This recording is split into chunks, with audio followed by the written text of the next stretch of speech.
भाग 3 आता सुरू होतोय. 11वा पाठ, गोष्ट अरुणिमाची. पृष्ठ 39. सुप्रिया खोत, 1980. प्रसिद्ध लेखिका, विविध वृत्तपत्रातून आणि मासिकातून लेखक, महाराष्ट्र टाइम्स, पुढारी, कृषीवल यासारख्या विविध वृत्तपत्रांमधून सदरलेखन, छात्र प्रबोधन, पुणे इथे सहाय्यक संपादिका म्हणून काही काळ कार्यरत. जिद्द, चिकाटी, दुर्दम्य महत्वाकांक्षा, प्रयत्नवाद यांचं मूर्तिमंत उदाहरण म्हणजे अरुणिमा. अपघातामुळे अपंगत्व आलेल्या अरुणिमाने आयुष्यात हार तर मानली नाहीच, उलट ध्येयाचं उंच शिखर गाठण्यासाठी ती सज्ज झाली. एव्हरेस्ट गाठणं हे भल्याभल्यांचं स्वप्न असतं, पण सकारात्मक दृष्टीने अरुणिमाने हे स्वप्न सत्यात उतरवलं.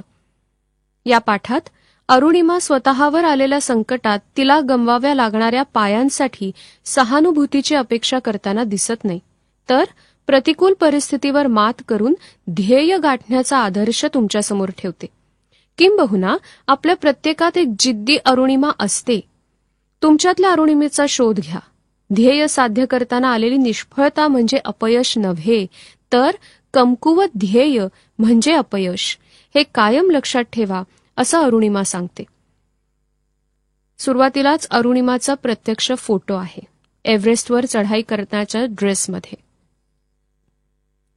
दोस्तांनो, मी अरुणिमा सिन्हा.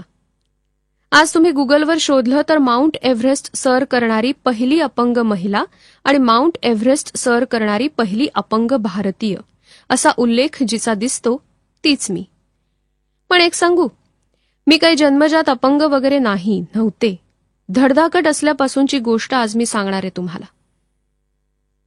लखनौपासून 200 किलोमीटर अंतरावर असणारं आंबेडकर नगर हे माझं गाव. घरी मी, आई, लहान भाऊ, मोठ्या बहिणीचं लग्न झालेलं. माझे वडील मी लहान असतानाच देवाघरी गेले. आता भाईसाब म्हणजे मोठ्या बहिणीचे पती हेच काय ते आमच्या कुटुंबातले महत्वाचे निर्णय घेणारे. खेळांवर अतोनात प्रेम करणाऱ्या कुटुंबात मी जन्मले हे माझं अहोभाग्य. पण फुटबॉल आणि व्हॉलीबॉलची नॅशनल चॅम्पियनशिप मिळाल्यावर आता मी CISF ची नोकरी मिळते का बघ, म्हणजे खेळाशी जोडलेली राहशील, हा भाईसाबने दिलेला सल्ला शिरोधार्य मानला. त्यानुसार नोकरीसाठी अर्ज केला आणि कॉल लेटर आलं देखील. पण फॉर्ममध्ये नेमकी माझी जन्मतारीखच चुकवलेली होती.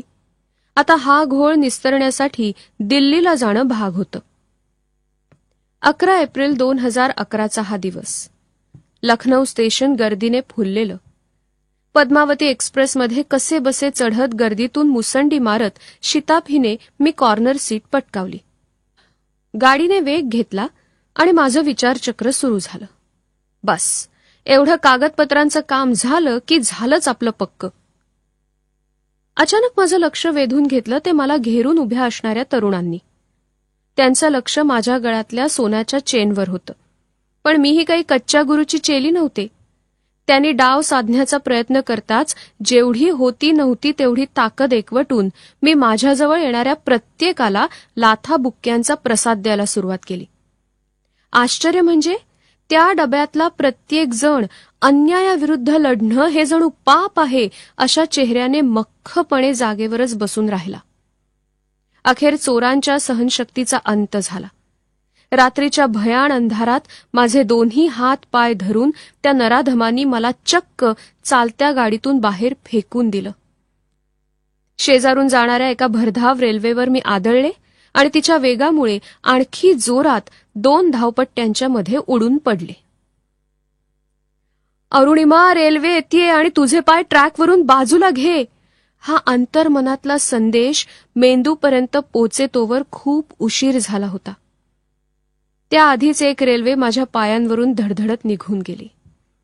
नंतर महिला आयोगाने प्रसिद्ध केलेल्या रिपोर्टनुसार तब्बल 49 रेल्वेगाड्या त्या रात्री माझ्या पायावरून गेल्या.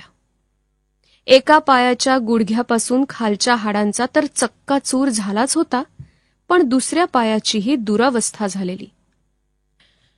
पृष्ठ 40. त्या रात्री तब्बल 7 तास रेल्वेच्या धावपट्टीवर मदतीची याचना करत मी पडून राहिले. आश्चर्य म्हणजे माझी शुद्ध हरपली नव्हती आणि मेंदू पूर्ण तल्लखपणे तिथून सुटकेचा विचार करत होता. सगळीकडे उजाडलं आणि रेल्वेचे सफाई कामगार तिथे आले. हादरलेच ते मला तशा अवस्थेत पाहून. त्यांनी मला बरेली गावातल्या हॉस्पिटलमध्ये दाखल केलं आणि सुरू झाले दुर्दैवाचे दशावतार. बरेलीच्या त्या हॉस्पिटलमध्ये ना भूलतज्ञ होता, ना मला देण्यासाठी पुरेसं रक्त.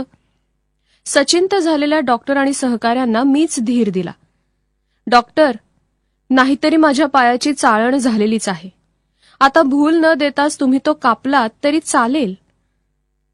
डॉक्टर आणि त्यांच्या सहकाऱ्यांनी स्वतःचं 1 युनिट रक्त मला दिलं आणि माझ्या देखतच माझा पाय कापला गेला. इकडे मी जीवन मरणाच्या सीमारेषेवर होते. पण हॉस्पिटलच्या बाहेरच्या जगात एक वेगळंच नाट्य घडत होतं. फुटबॉल आणि व्हॉलीबॉल चॅम्पियन युवती 7 तास जखमी अवस्थेत उपचाराविना पडून राहिली. ही बातमी प्रसारमाध्यमांनी उचलून धरलेली. तत्कालीन क्रीडा मंत्र्यांनी मला दिल्लीच्या एम्समध्ये AIIMS या हॉस्पिटलमध्ये हलवलं. राष्ट्रीय खेळाडू असल्याने अत्युच्च दर्जाच्या सुविधा मला मिळाल्या, पण शल्य एकच होतं की प्रसारमाध्यमांमध्ये वाटेल त्या वावड्या उठवत होत्या. अरुणिमाकडे प्रवासाचं तिकीट नव्हतं म्हणून तिने रेल्वेतून खाली उडी मारली, इथपासून ते अरुणिमाने आत्महत्येचा प्रयत्न केला इथपर्यंत काहीही छापून येत होतं. तब्बल 4 महिने एम्समध्ये राहिल्यानंतर शारीरिक जखमांवर मलमपट्टी झाली होती, पण या मानसिक जखमांचे घाव अंतरंग घायाळ करणारे होते. मी आणि माझं ढालीप्रमाणे रक्षण करणारं कुटुंब आम्ही सत्य परिस्थिती ओरडून सांगत होतो, पण ती ऐकण्यासाठी ना कुणाला वेळ होता ना रस. त्याच दिवशी हॉस्पिटलमध्ये पडल्या पडल्या मी निर्धार केला, जे आज बोलत आहेत, माझ्याकडे बोटं दाखवत आहेत, त्यांना बोलू दे. पण एक दिवस नक्की माझा असेल जेव्हा ही अरुणिमा एव्हरेस्ट सर करेल. विश्वास ठेवा, कोणाच्याही प्रभावाखाली वा भावनेच्या आहारी जाऊन मी हा निर्णय घेतलेला नव्हता. एका फटक्यात माझं शरीर अपंग झालं होतं, पण माझं मन थोडंच अपंग होतं. गगनभरारी घ्यायचं वेड रक्तातच असावं लागतं. जेव्हा आपण आपल्या मनाने एखादी गोष्ट ठरवतो तेव्हा आपलं संपूर्ण शरीर आपल्याला साथ देतं. एक सांगू, आपला सर्वात मोठा मोटिवेटर कोण असतो? तो दुसरा तिसरा कोणी नसून आपण स्वतःच असतो. आता उठता बसता खाता पिता केवळ आणि केवळ मी एव्हरेस्टचाच विचार करू लागले होते. माझ्या एव्हरेस्ट सर करण्याच्या निर्धाराचा जेव्हा मी उच्चार केला तेव्हा अगदी टोकाच्या प्रतिक्रिया ऐकायला मिळाल्या. शरीराला जखमा झाल्यामुळे बहुधा अरुणिमाच्या डोक्यावर सुद्धा परिणाम झालेला दिसतोय. अर्थातच लोकांनी माझं बोलणं हसण्यावारी नेलं, पण माझं कुटुंब आणि भाईसाब माझ्याबरोबर खंबीरपणे उभे राहिले. एक अवघड पण मला शक्य आहे असं वाटणारा प्रवास आता सुरू होणार होता. पहिला टप्पा होता गिर्यारोहण प्रशिक्षणाचा. एम्समधून डिस्चार्ज मिळाला. साधारणपणे एखादा हात किंवा पाय कापावा लागलेले पेशंट्स दिवसेंदिवस अगदी महिनोन्महिने उठत नाहीत. मी 2च दिवसात उभी राहिले. एका पायात घोट्याची हाडं तुटल्याने रॉड घातलेला, ज्याच्या हाडांची जुळणी अजून पुरी व्हायची होती. दुसरा पाय म्हणजे मांडीपासून खाली कृत्रिम बसवलेला. असा माझा अवतार आणि जोडीला भाईसाब. आम्ही पोहोचलो ते थेट बच्चेंद्री पाल यांच्याकडे. बच्चेंद्रीजी म्हणजे एव्हरेस्ट सर करणारी पहिली महिला. त्याच एकमेव अशा होत्या की ज्यांनी माझ्या ध्येयाचा आदर केला, मला प्रोत्साहन दिलं. त्या म्हणाल्या, अरुणिमा, तू अशा परिस्थितीत इतका मोठा निर्णय घेतलास. तुला ठाऊक आहे, तुझ्या आतलं एव्हरेस्ट तू केव्हाच सर केलंयस. आता तुला एव्हरेस्ट सर करायचं आहे ते फक्त स्वतःला सिद्ध करायला, जगाला तू कोण आहेस हे दाखवून द्यायला. नेहरू गिरिभ्रमण प्रशिक्षण केंद्र बहुधा आशिया खंडातलं सर्वोत्तम असावं. इथे माझं 1.5 वर्षांसाठी खडतर प्रशिक्षण सुरू झालं. छोटे पण बऱ्यापैकी धोकादायक पर्वत चढणं, जवळपास मरणप्राय कठीण अनुभव, ध्येयापासून विचलित करू पाहणारे कष्टदायी प्रशिक्षण, यातून मी तावून सुलाखून निघत होते. पृष्ठ 41. या प्रशिक्षणाच्या वेळी काही गोष्टी ठळकपणाने लक्षात आल्या. सरावाच्या वेळी चढाई करताना माझ्या कृत्रिम पायाची टाच आणि चवडा ज्या वेळेला मी जमिनीत रुतवत असे त्यावेळेला ते सतत गोल फिरत, त्यामुळे तो पाय घट्ट रोवणं कठीण होऊन बसे. उजव्या पायाची हाडं एकत्रित राहण्यासाठी त्यात स्टीलचा रॉड घातलेला होता. त्यावर थोडा जरी दाब दिला तर तीव्र वेदनांचे झटके बसत. माझ्या अशा अवस्थेमुळे प्रथम माझ्यासोबत माझा शेर्पा यायला तयारच होईना. साहजिक आहे, जिथे अव्यंग धडधाकट माणसं गिरीभ्रमण करण्यास धजत नाहीत तिथे माझी काय कथा. पण माझ्या घरच्या लोकांनी माझ्या शेर्पाचं मन वळवलं आणि मग तिथून पुढे सुरू झाली क्षणोक्षणी आव्हानांना भिडणारी जोशपूर्ण अशी 52 दिवसांची एक रोमांचकारी चढाई. प्रत्येक गिर्यारोहकाला शिखरापर्यंत पोहोचण्याआधी 4 बेस कॅम्प करावे लागतात. एकदा का तुम्ही कॅम्प 4ला पोहोचलात की तिथून शिखर 3500 फुटांवर आहे. पण जास्तीत जास्त मृत्यू याच टप्प्यात होतात म्हणून याला डेथ झोन म्हटलं जातं. मला तुम्हाला सांगावंसं वाटतं की 4थ्या बेस कॅम्पला पोहोचेपर्यंत आधीच्या कॅम्प्समध्ये मी माझ्या सहकारी गिर्यारोहकांमध्ये नेहमीच पुढे असे. इतकी पुढे की लोक विचारत, मॅडम हर बार आप हमसे आगे रहते हो, आखिर खाते क्या हो भाई. मी अपंग, त्यात मुलगी म्हणून कसल्याही प्रकारची सवलत किंवा सहानुभूती नको होती मला. कदाचित याच विचाराचं प्रतिबिंब माझ्या कृतीतून उमटत होतं. डेथ झोनची चढाई सुरू झाली. जिकडे तिकडे मृतदेहांचा खच पडलेला. हाडं गोठवणारी थंडी, मृत्यूचं जवळून दर्शन होत होतं. मला आदल्या रात्री भेटलेला बांगलादेशी गिर्यारोहक मृत्युमुखी पडलेला दिसला. पोटातून उसळून वर येणाऱ्या भीतीला मी आवर घालत होते. तुला मरायचं नाहीये अरुणिमा. अंतर्मनाला वारंवार मी हेच बजावत होते की तुला मरायचं नाहीये अरुणिमा. खरं सांगते, आपलं मन जसं सांगतं ना तसंच अगदी तसंच आपलं शरीर वागतं. 21 मे 2013ला चढाईचा अगदी शेवटचा टप्पा आला. अरुणिमा, तुझा ऑक्सिजनचा साठा अतिशय कमी झालाय. आत्ताच मागे फिर. एव्हरेस्ट काय तू पुन्हा चढू शकशील. शेर्पा कळकळीने बजावत होता. पण अंतर्मनात कुठेतरी मला ठाऊक होतं की नाव ऑर नेव्हर. आता अगदी ह्या क्षणी जर मी एव्हरेस्ट सर केलं नाही तर माझ्या लेखी माझ्या शरीराने मृत्यूला कवटाळण्यासारखंच होतं ना. शिवाय पुन्हा एकदा इतकी सगळी स्पॉन्सरशिप उभी करणं या अग्निदिव्याला तोंड द्यावं लागलंच असतं.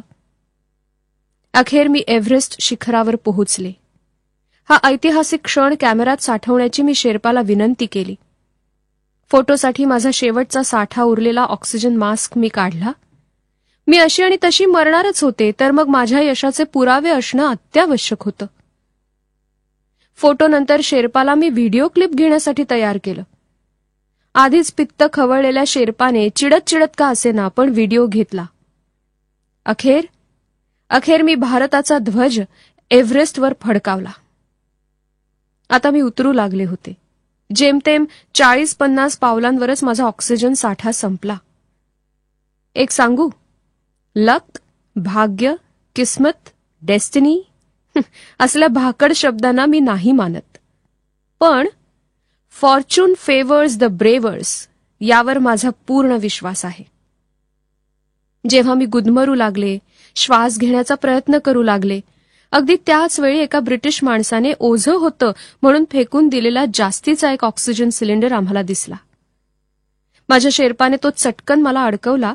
सावकाश आम्ही त्या डेथ झोनमधून सही सलामत खाली उतरलो. वर चढण्यापेक्षा खाली उतरताना होणाऱ्या मृत्यूंचं प्रमाण जास्त आहे आणि आम्ही ते ओलांडून आलो होतो. माझा दिवस अखेर आला होता. गिर्यारोहकांच्या चढाईच्या टप्प्यातलं एक महत्वाचं शिखर एव्हरेस्ट मी सर केलं होतं. गिर्यारोहणाने मला खूप महत्वाचे काही धडे दिले. माझ्यात आत्मविश्वास जागवला. नेतृत्व, गटबांधणी यांचे धडे तर मिळालेच, पण एक पोलादी कणखरपणा माझ्यात निर्माण केला. मित्रांनो, आपण आयुष्यात काय मिळवतो हे महत्वाचं नाही, तर ही कमाई आपल्याला अधिक चांगली व्यक्ती कशी बनवते हे महत्वाचं वाटतं मला. आपण इतरांशी कसे वागतो यावरून आपण एक उत्तम व्यक्ती आहोत की नाहीत हे ठरतं. तुम्हा कुमार वयोगटातल्या मुलामुलींना एकच सांगावंसं वाटतं की आपलं ध्येय साध्य करताना प्रयत्न निष्फळ ठरणं म्हणजे अपयश नसतं, तर जेव्हा ध्येयच कमकुवत असतं तेव्हा त्याला अपयश म्हटलं जातं. छात्र प्रबोधन, मार्च 2016 मधला हा लेख आहे.